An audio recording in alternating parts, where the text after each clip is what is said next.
where like, oops, is this look good? I think so. You sure?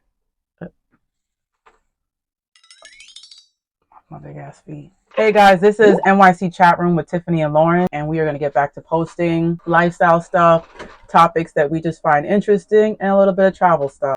All right, so it's coming to the end of the year. The year has pretty much gone by pretty fast. We're coming to an age where we're reflecting a lot. You're looking at people you may have in your life, maybe new people you've had in your life. You may be trying to be a little bit more selective.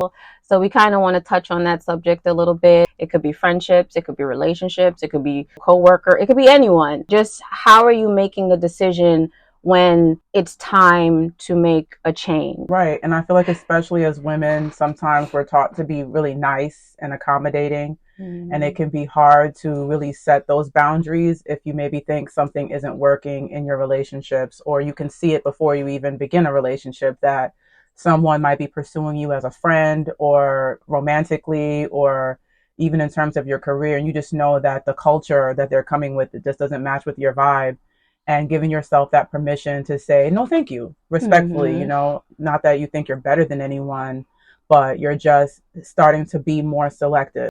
Right. Even though that person may have been in your space maybe for a very long time, and maybe you're holding on to those moments, you had those good times with people, just it could be just a short amount of time where you've known the person and you want to hold on to those so much. I think it's really important when you're in a relationship with someone that you know when it's time to let go. I just think that we think everything is forever. Even when we know it's not forever, we think that we'll know the time, and there's never a perfect time for anything. Just because you think that you won't be able to find another great person like them, or be able to work the same, or your safety blanket is now gone, that all hope is lost. No. It's a time to pivot. It's a time to reevaluate. It's a time to get creative. And there's never a good time. It's never optimal. It's life. And you got to get into it. I am both so happy and so sad. It's like, when is enough enough? You know, since, you know, we've gone through, you know, COVID and everything like that, people's mental health is very fragile right now. Holding close to people who are supportive of your mental health and keep you grounded. Those are the people that you want to hold close. Right.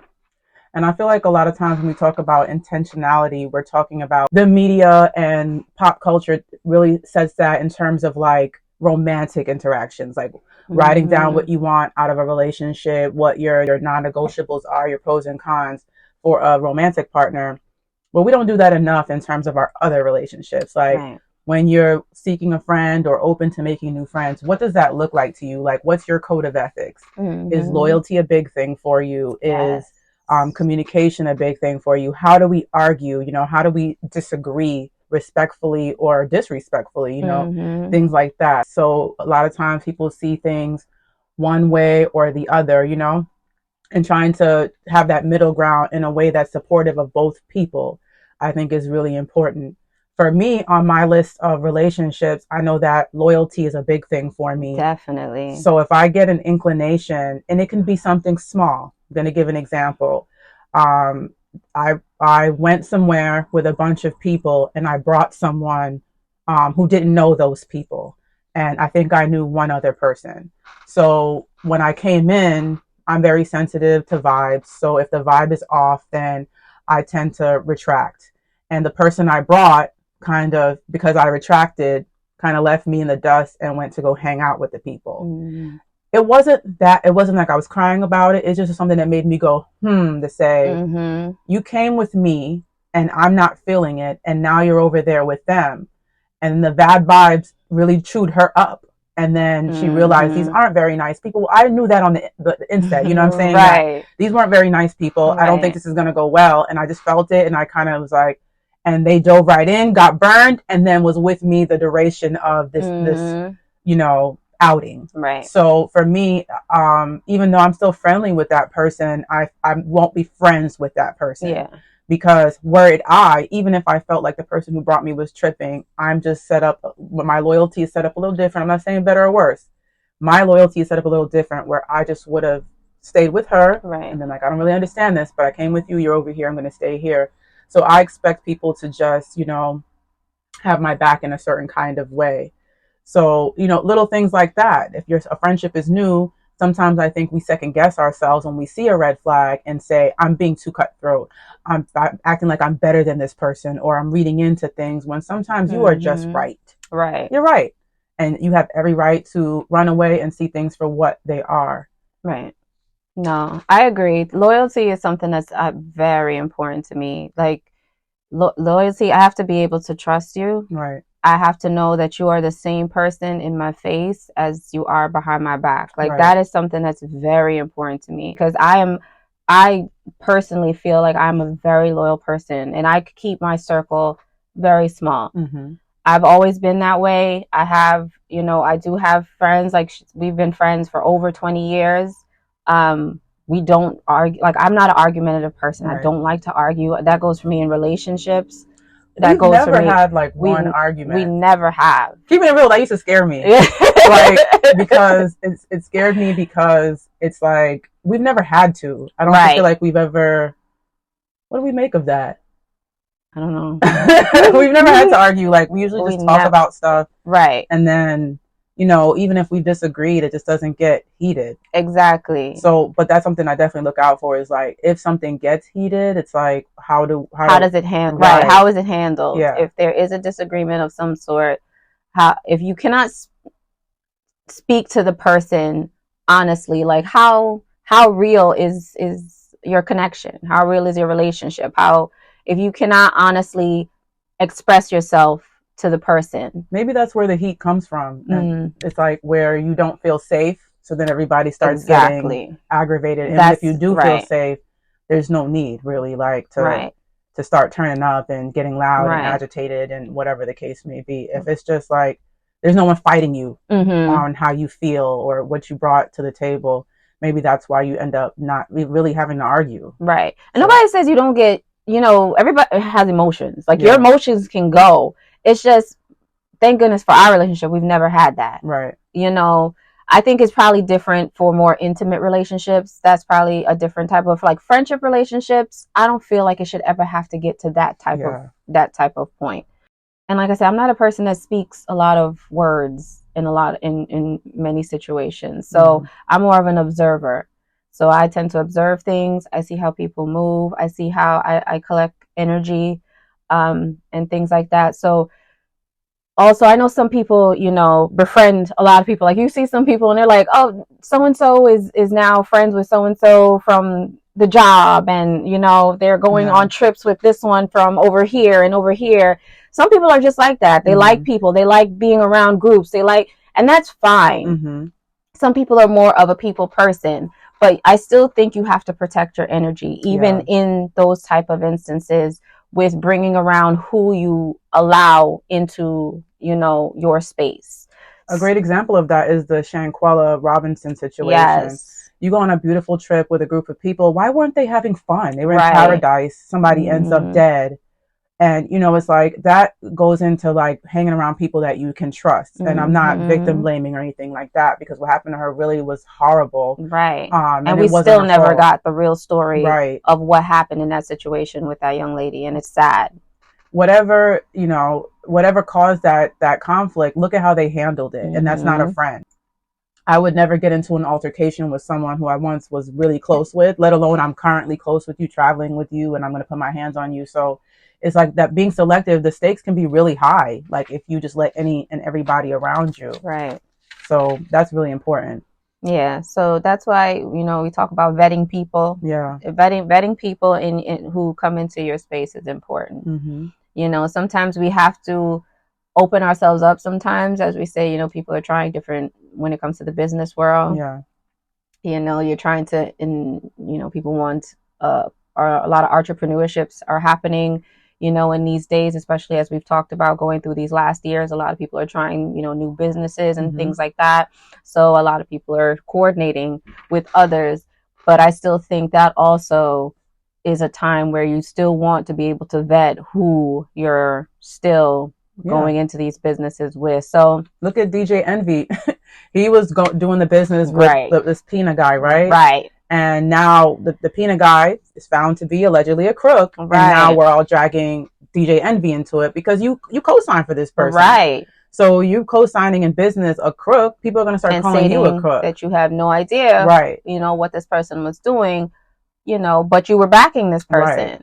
You know, so that's why, again, it's very important to vet people who you're allowing in your space, because not only are you allowing them in your space, now your coworkers and other people, you allow that person in their space as well. Absolutely. So it's kind of, it can be like a trickle down effect at the same time, because you're allowing all these energies, you know, and it can cause a lot of things to crumble. So that's why vetting people who you're allowing in your space is important.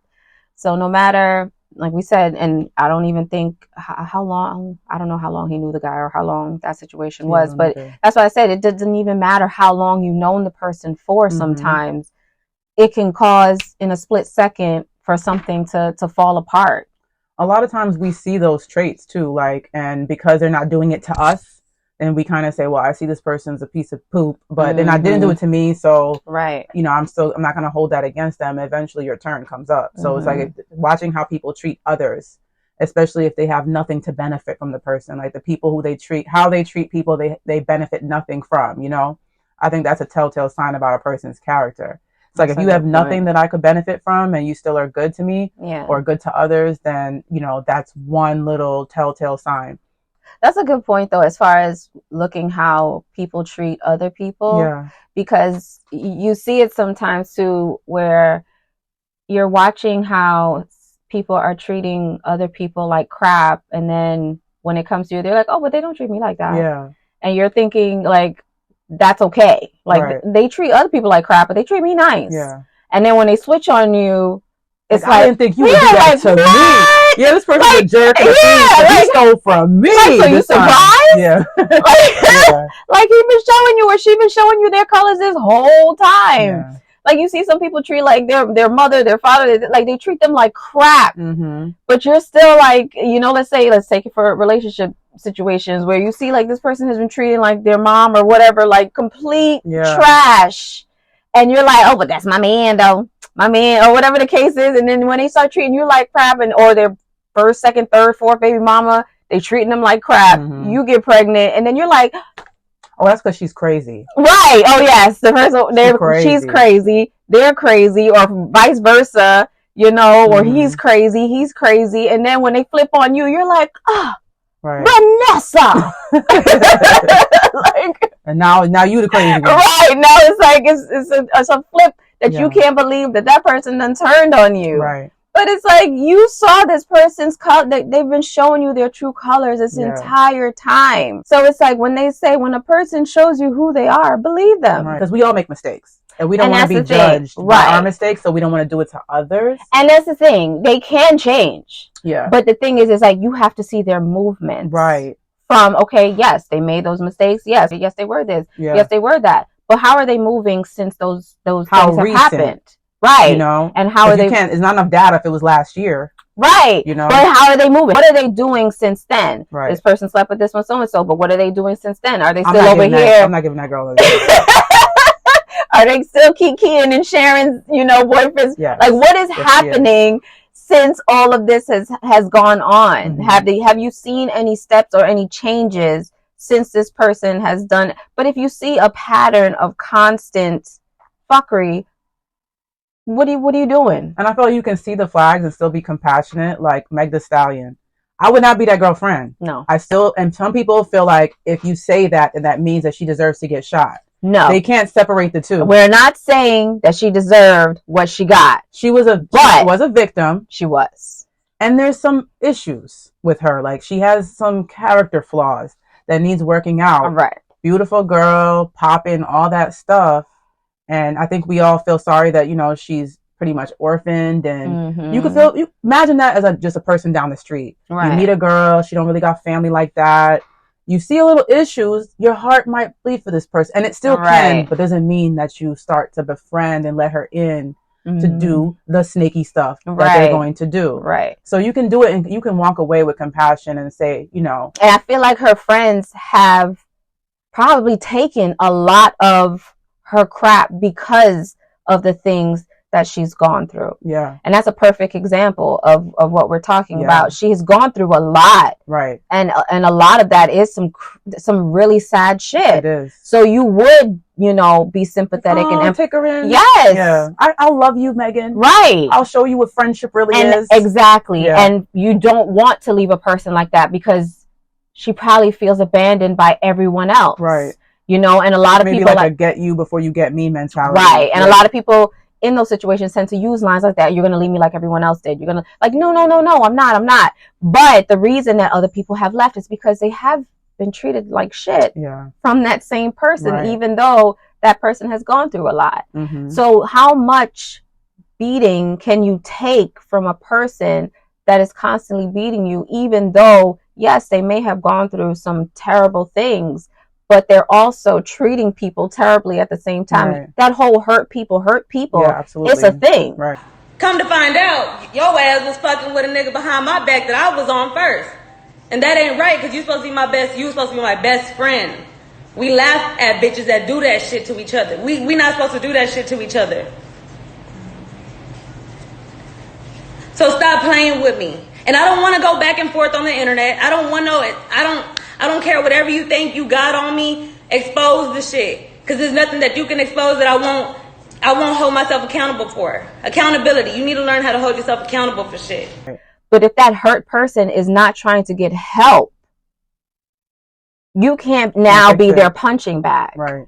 You can't. You can't it's like allow a bottomless yourself. pit that you're trying to make this person like, I'm going to show you real friendship and you're going to change or you're going to do me different because a lot of people like that, they come in with those stories. It's not just what you observe. They're telling you like, my last friend did me like this. Yes. And my last friend, like, let's use Kelsey, for example, her friend. One might she might have a lot to say about that girl. I'm just speculating, about how, she wouldn't sit in court and say what she saw. But also what I heard in my discernment, I felt like that girl was a better friend to her than she was because she was messing with Tory Lanez first, from what we know. And then Meg came in behind her. Right. And in the moment from originally her original testimony, even though that happened, she was out there tussling when he was trying to fight and come at her and was calling his bodyguard like, help, he shot Meg. Like, she's really like still thinking about her friend, even though it was revealed to her probably that they were doing something. Right. So it's only so far you can push a person. So hypothetically, a Meg can come to you and say, oh, my friend Kelsey wouldn't back me up even though she knew I was hurt. And you sit there and eat it up. Like, oh my gosh, I wouldn't do that to you. I would have been 10 toes down, not knowing all the little jabs that led up to her not being willing to testify on her behalf. Right. So, you got to watch people with an extensive sob story of this and that person. Everybody does them wrong and they're always the victim. I think that's very telling. You know what I'm saying? Not that we can't be victimized, but if you see a pattern, you're not, same thing with relationships. Every girl I've dated is crazy, didn't appreciate me, and I'm the good one. And it's like, no, there's a red flag there. Yeah. People always have this thing like, oh, there should be unconditional love. There should be unconditional love. And I do believe that to a certain extent, but I do believe also like there should be some conditions because I can't love you while you're treating me like shit. Right.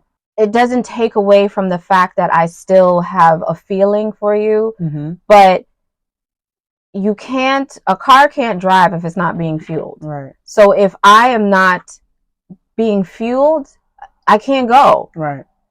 So you can't keep using someone as their punching bag and then say, oh, you're leaving me like everyone else. Right. Like you can't do things like that to people and then look around like, like you're oblivious to what's happening. And then when the person gets silent or when the person switches up in some way, you're like, oh, you're different. Like she said, like, oh, you're being different. You're switching, you're changing, you're this, you're that. Yes. And that's not even just like we're talking about romantically right now, but that's anybody. Like you can't do that to someone and then be mad about every action has a reaction. I've shown you how I want to be there for you. For me, I'm a very giving person. That's my love language. I'm a giver. And that's another reason, like I say, I keep my circle very small, because that is how I show my love to people. Some, outside people, they can look at that in a different way. Yeah. So that's why I said you have to be selective with who you're giving your love languages to. Mm-hmm. And that, again, friendships, relationships, whatever. You have to be selective with your love languages. And I feel like if I had to define mine, I was thinking about like while you were talking, mine, for the same reasons that I have to be careful and have had to learn to be, is protection. I'm very protective over the people I care about.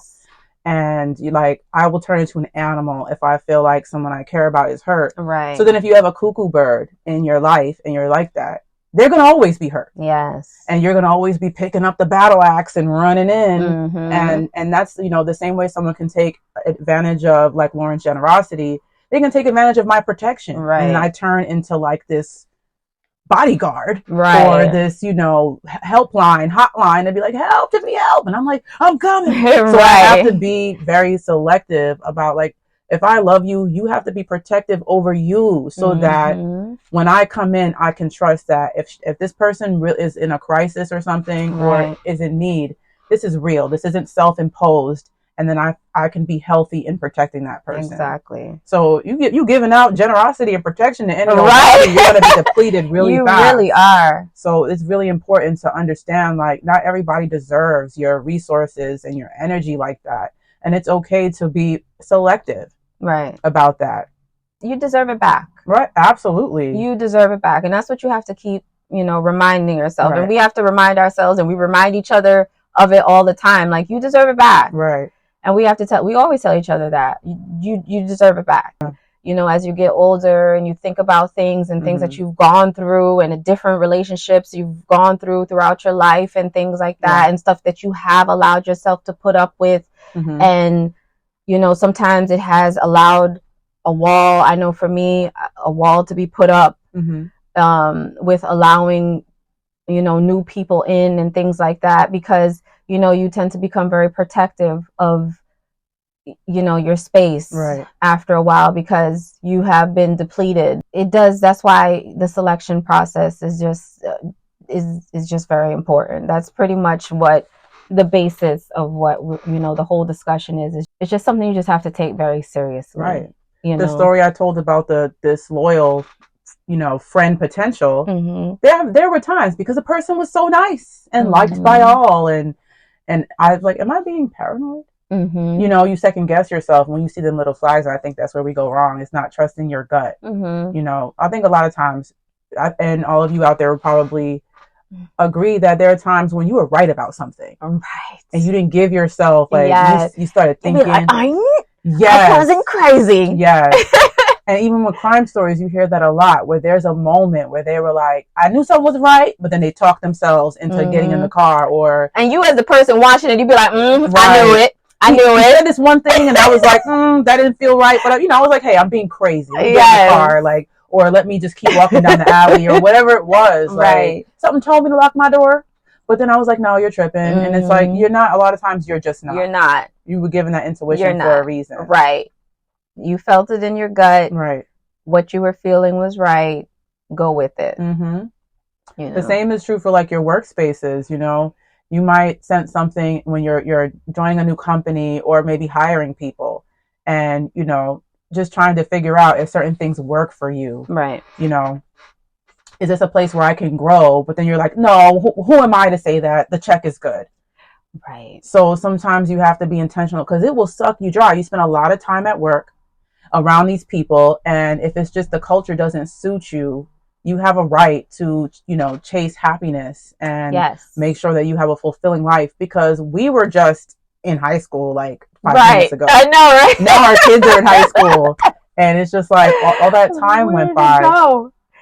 I even remember we were talking about earlier, there was a girl that I befriended, and I swear to God, she was telling me that this girl was so fake. And I was just like, fake. So, not like I was saying she wasn't, but it was just like, how does that really affect me that she's fake? I couldn't really figure it out. Like, and what does that mean? She's fake. I was just like, all right, well, And I got examples of everything. Why is she fake? Because when you're not around, she talks way different. There were specifics. Right. Like she would act all innocent in front of me, and then when I wasn't around, she'd let this other personality out. And people had been telling me that through college. It wasn't just y'all. Right. That when I wasn't around, she'd get ratchet. Right. Right. So it's like, my thing is, I like a ratchet. You want to be ratchet? Be ratchet. The fact that you're hiding it, it was really strange. It was different. Right. And as we got closer and the stakes got higher, she did some hurtful stuff and wouldn't have been able to do that had I just taken a moment to say, if this person is fake, is that something I really want around? Right. Every girl that's pursuing you as a friend, every job that's pursuing you as a employee, every business partner that has the coin and wants to, do business with you, if your vibes don't, sometimes that just saves you a lot of heartache. Yeah, like they say, everything that glitters ain't gold. Right. Right. Sometimes it's okay to say no. Yeah. It's okay to say no. It's okay to not take that, like she said, that opportunity, even though it's like, okay, this has this, but you're not going to be happy. Right. They may be paying a little bit more, but, maybe, like she said, the environment is a little off. Mm-hmm. It's going to stress you out. Your health might take a turn. Like we've seen that a lot too, where people are having money, but now they're in the doctor all the time. They're having heart issues. They're doing this. Is it really worth it? Right. Us living here in America, we chase the dollar all the time. Mm-hmm. People are like, no sleep. You need sleep. Yeah, you do. You need sleep. Mm-hmm. You need your health. We can't always be on the grind sometimes. You got to take care of yourself. Right. Because if you don't, what's going to happen? Right. So you have to take care of yourself. One thing that I really like about intentionality that I learned from like one of the gazillion self-help books that I've read is the idea of scripting when it comes to intentionality. And that is a practice where you write down your perfect life at least once. But, I do it every day, where you write down like it's the present. And that might help in certain ways. I can see how beneficial that could be because you're writing down your perfect life. What do you want to see? What house do you want to live in? What do your friendships look like? What does your relationship look like? What does your family dynamic look like? Mm-hmm. Where do you know your surroundings, down to where you want to live, what you want to look like, your health goals, and really just write them down and claim that. And maybe once you can really see it in writing, when you can see what it is, so you know what it ain't. Mm-hmm. So when people come in, it's like, well, when I wrote down what my friendships look like, is this aligning with that? Yes. When I think about what my new opportunities look like, is it work-life balance oriented? Mm-hmm. Look at what I wrote down. Is it aligning with that? Right. When I meet a new person, we get to compromising, Yeah. Does it look like what I wrote right here? Right. So even house shopping, a lot of times people will jump on something because it's like, oh, this speaks to my ego.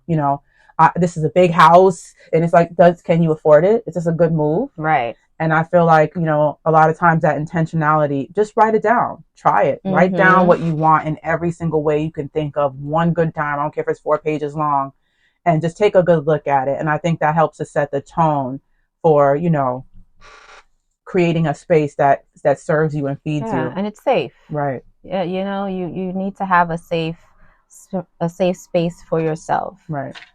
So all of that, like we said, just be intentional with everything that you're doing for yourself, everyone that you're bringing into your space. Just be intentional with it at this stage in the game. As you get older in your life, just be intentional with what you're bringing into everything around you. I do want to leave you guys with a quote from James Baldwin. Yeah. So James Baldwin said, "The longer I live, the more deeply I learn that love, whether we call it friendship or family or romance, is the work of mirroring and magnifying each other's light." And that was from James Baldwin. I like that. All right. So again, we do want to thank you guys for rocking with us still here at NYC Chat Room. All right. I guess we'll see you for the next video. And comment down below different ways that you guys are thinking about being intentional, or times when you really didn't listen to yourself, and what that means for you as you kind of mature. We want to hear from you, your thoughts on the conversation, and hopefully you subscribe if you're not subscribed. Yes. Or topics. Tell us what topics you want to discuss. What videos you'd like us to try, what videos you'd like us to see, like us to do, maybe even places you'd like us to, review. Just let us know in the comments. This is NYC Chat Room with Tiffany and Lauren, and we are out. See you guys. Bye. Here are the 4 questions that I think every relationship needs to ask. Is this an important relationship in my life? Do I value this person? And do they value me? Mm-hmm. You can tell that from behavior. The 3rd question is, am I willing to take 100% responsibility for the state of this relationship? Meaning, I can't change you, I can't fix you, but the state that it's in, the arguing, the lack of support, the adversarial, whatever it is, am I willing to take 100% responsibility, which means, am I willing to look at what I do? Not what you do. What am I doing? And what's motivating me? And the final question is, am I willing to do the work to heal it, no matter what the other person does? Ooh. And that's the big one. Ooh.